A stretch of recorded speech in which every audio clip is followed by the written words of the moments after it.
과학의 세계에 오신 것을 환영합니다. 자, 여러분, 과학이 무엇이라고 생각하세요?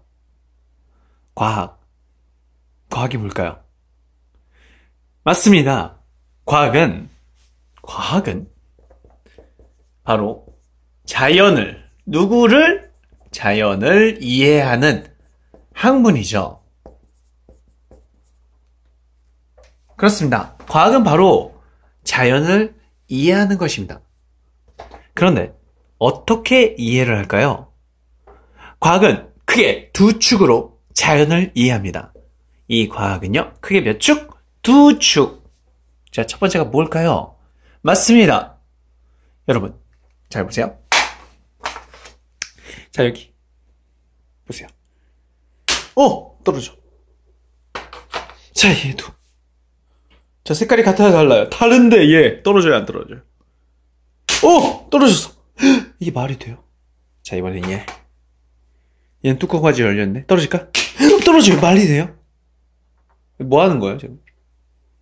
색깔이 다른데 똑같이 떨어지는 현상이 일어났다고요. 이 말이 돼요? 아이고. 이렇게 자연은 어떤 규칙을 찾는 겁니다. 심지어 얘도 떨어져. 이게 말이 돼요? 제가 장난치는 게 아니에요, 지금. 자, 그러면 모든 물체는 떨어진다 라는 규칙이 생깁니다. 신기하죠? 맞습니다. 이게 굉장히 중요해요. 왜 중요할까요?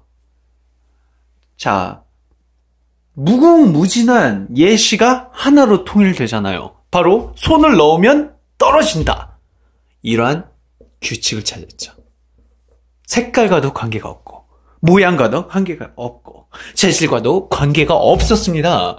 바로 어떠한 동일한 규칙을 따랐던 거죠. 이렇게 과학은 자연을 이해할 때 공통적인 규칙성을 파악합니다. 그리고 이 규칙이 발전되면 이것을 무엇이라고 할까요? 맞습니다. 이것이 바로 무슨 칙? 반칙 아닙니다. 맞아요. 법칙이라고 합니다. 과학은 바로 규칙을 확대해서 거기서 법칙을 얻는 것이죠. 예외 사항이 없어요. 다 떨어져요. 법칙. 자, 이것이 하나의 축이고요. 또 다른 축은 무엇일까요? 참, 얘기 안 한 게 있어요. 이러한 법칙을 찾는 건 뭘 통해서죠? 맞습니다. 바로 관찰을 통해서였죠. 과학은 관찰을 통해서 규칙을 찾고 이것을 확대해서 법칙이 되는 것이죠. 신기하죠? 그렇다면 과학의 또 다른 축은 무엇일까요? 자, 제가 한 가지는 규칙이라고 했어요. 얘가 놓으면 떨어져요. 얘도 떨어져요. 얘도 떨어져. 이건 규칙이죠. 그냥 놓기만 해도 떨어져. 자, 이건 규칙입니다.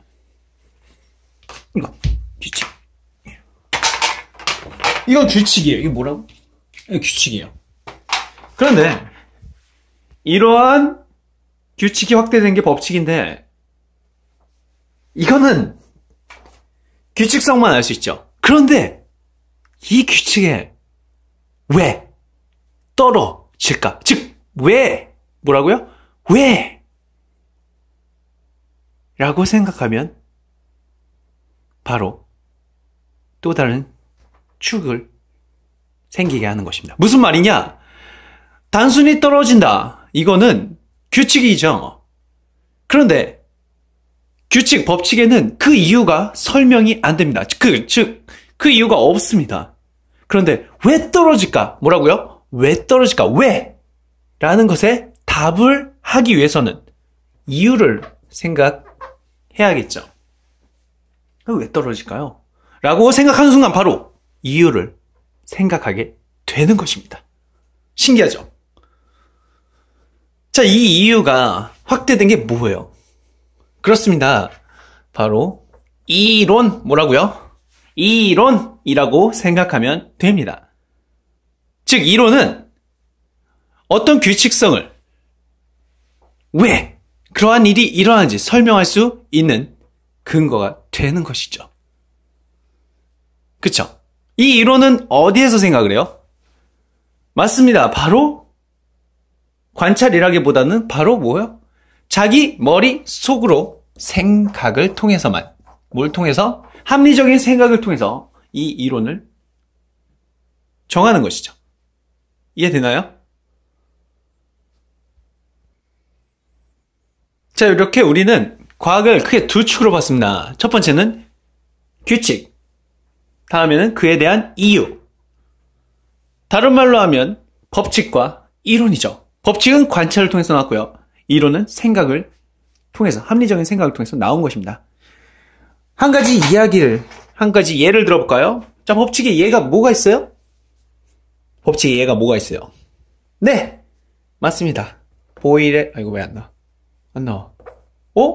안 나와. 큰일 났다. 왜 안 나와? 잠깐만.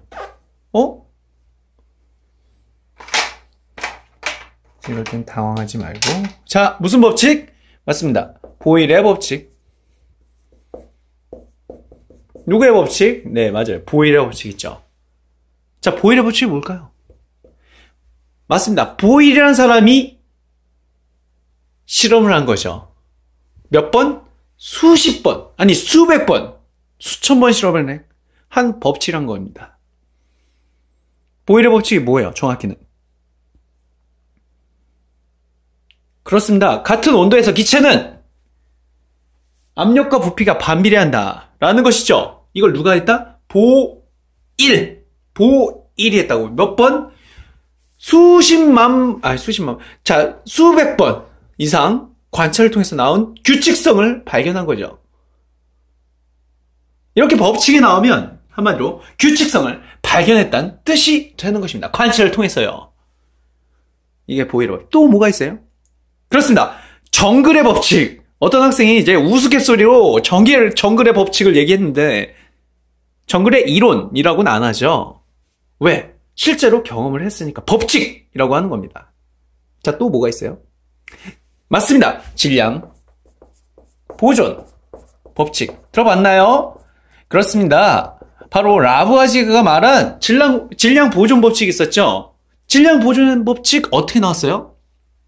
실험을 통해서, 관찰을 통해서 규칙성을 파악한 거죠. 질량이 보존된다고요. 반응 전과 후에 질량은 일정하게 보존된다. 같다. 변함이 없다. 이것이 질량 보존 법칙이고 수백 번 실험을 했던 거죠. 그래서 이러한 규칙성을 찾아내는 것입니다. 알겠죠? 자, 그러면 이번에 이론을 들어볼게요. 이론에 뭐가 있어요? 네, 맞아요. 상대성. 무슨 성? 상대성 이론. 들어봤나요? 상대성 이론은 바로 아인슈타인이 말한 이론이죠. 특수상대성 이론에서는 특히 바로 빛의 속력 근처로 갈 때를 이야기하고 있습니다. 시간 팽창이나 길이 수축 이런 걸 이야기했던 거죠. 그런데 이 아인슈타인이 상대성 이론을 말할 때 실제로 빛의 속도 근처까지 가서 측정을 했던 걸까요? 아닙니다. 아인슈타인이 살았던 시대에 가장 빠른 운송수단은 뭐였어요? 그렇습니다. 기차입니다. 기차가 빛의 근처까지 갈 수 있나요? 아니죠. 아인슈타인은 오직 생각으로만 논리적인 계산을 통해서 어떤 결과값이 나왔던 거죠. 생각을 통해서 나왔다. 관측이 아니라 생각을 통해서 먼저 나왔다. 이것이 바로 이론입니다. 신기하죠? 과학은 이렇게 두 축이 있다라고 생각하면 됩니다. 다시 한번 설명해 볼게요. 과학은 규칙과 이유가 있고요. 규칙은 발전해서 법칙이라고 하고요. 관찰로부터 나오고요. 이유는 발전해서 이론이라고 합니다. 알겠죠? 이해되나요? 물론 이유와 이론 사이에 가설이란 느낌도 이제 포함이 된다고 생각하시면 됩니다. 알겠죠? 자, 그럼 여러분은 어떻게 하시겠어요? 여러분은 관찰하는 실험가인가요? 아니면 이론가인가요? 둘 다 하면 좋겠죠? 그래서 과학이론 관찰도 중요하고 주위를 관찰하는 것도 중요하고 그리고 왜 그럴까? 이유를 합리적으로 생각하는 것 또한 매우 중요합니다. 특히 이론이 이론으로 확정이 되려면 이 이론으로부터 나온 어떠한 결과물이 있을 거 아니에요. 그 예측물이 실제 사실과 맞아 떨어질 때, 뭐 할 때? 이론을 통해서 어떤 결과물을 예측을 했어. 그런데 그게 실제로 관찰을 통해서 나왔어요. 이럴 때 이론으로서 더 확정이 되는 거죠. 예를 들어 상대성 이론은 일반 상대성 이론을 통해서 나온 건 뭐예요? 빛이 휘어진다. 그 중력 렌즈 효과를 나중에 발견을 했기 때문에 이것이 더욱 확고해졌던 거죠. 그래서 이 둘은 굉장히 중요하고 이 둘은 서로 하나의 축을 이루고 서로 도와주는 역할까지 한다. 이것이 과학이다. 이 두 가지 모두 있어야 과학입니다.